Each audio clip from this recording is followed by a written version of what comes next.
What happened in that courtroom will be talked about for years.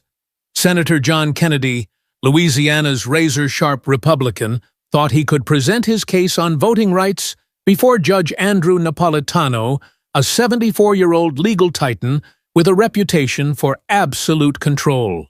Napolitano, perched behind his bench with unshakable confidence, believed he could silence Kennedy with a $500 contempt fine.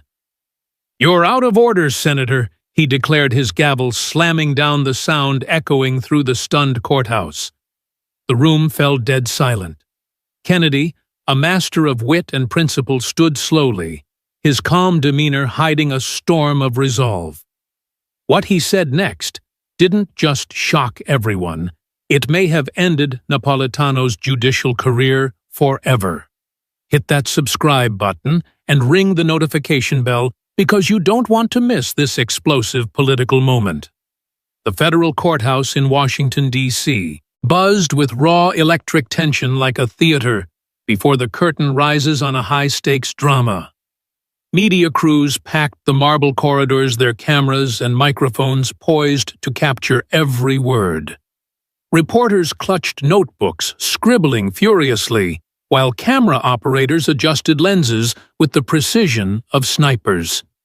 The click of heels on polished floors mingled with the low hum of whispered conversations as security guards ushered a steady stream of lawyers, journalists, and congressional staffers toward Courtroom 12.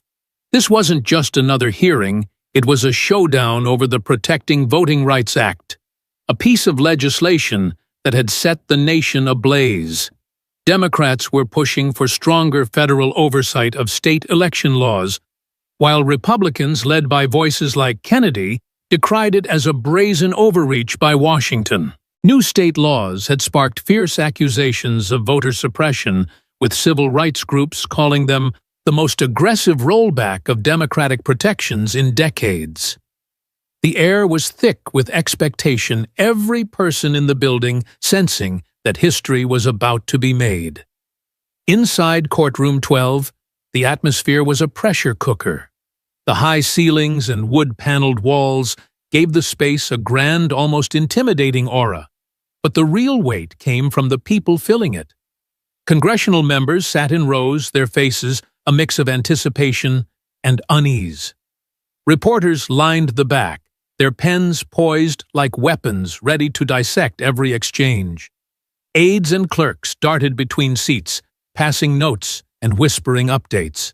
At the center of it all was John Kennedy, the Louisiana senator known for his incisive intellect and disarming Southern charm. He sat at the witness table, his weathered briefcase stuffed with evidence, his posture relaxed, but his eyes sharp with purpose. Kennedy wasn't here to play politics. He was here to expose the truth about voter suppression, and he'd come prepared with a binder thick enough to make any lawyer jealous. Above him, Judge Andrew Napolitano loomed behind his massive wooden bench, exuding the kind of authority that came from decades of shaping the law. His resume was a monument to legal prowess, Georgetown law years, as a New Jersey judge, best-selling books on constitutional principles. His courtroom was his kingdom, a place where witnesses answered directly, lawyers spoke only when addressed, and no one dared challenge his rulings. To Napolitano, this hearing was routine, a chance to ask pointed questions, maintain order, and perhaps remind everyone of the limits of federal power. His stern gaze swept the room, his hands resting calmly on the bench, as if he could bend the proceedings to his will with a single glance. But Kennedy was no ordinary witness. The senator had a gift for cutting through political noise with unyielding clarity, and today he was ready to wield that gift like a blade. The hearing began with the usual Washington theater formal introductions, procedural motions, the hum of protocol. Napolitano's voice carried its trademark authority, honed over years of commanding courtrooms. "Senator Kennedy," he began, his tone clipped and commanding, "you've made bold claims about voting restrictions in Louisiana. I hope you have solid evidence to back them up." Kennedy nodded, his fingers brushing the edge of his briefcase with deliberate care. Your Honor, I have extensive documentation of systematic voter suppression impacting over 200,000 Louisianans.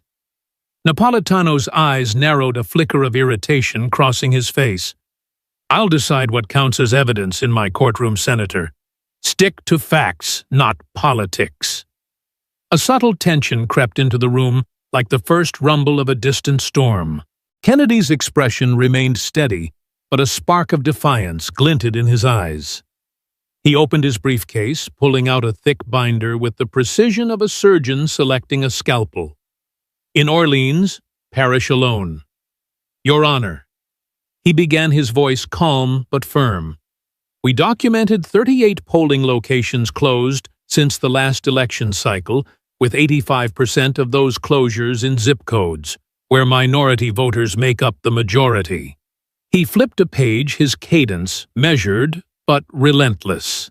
These closures weren't random. We have statistical analyses showing a clear pattern backed by internal communications from state election officials. Reporters scribbled furiously, their pens racing to keep up with Kennedy's methodical delivery. Congressional members leaned forward, their faces a mix of surprise and intrigue, as the senator laid out his case with the precision of a seasoned litigator. Napolitano shifted in his seat, his jaw tightening. He wasn't used to witnesses coming this prepared, especially not a senator known more for folksy quips than legal acumen.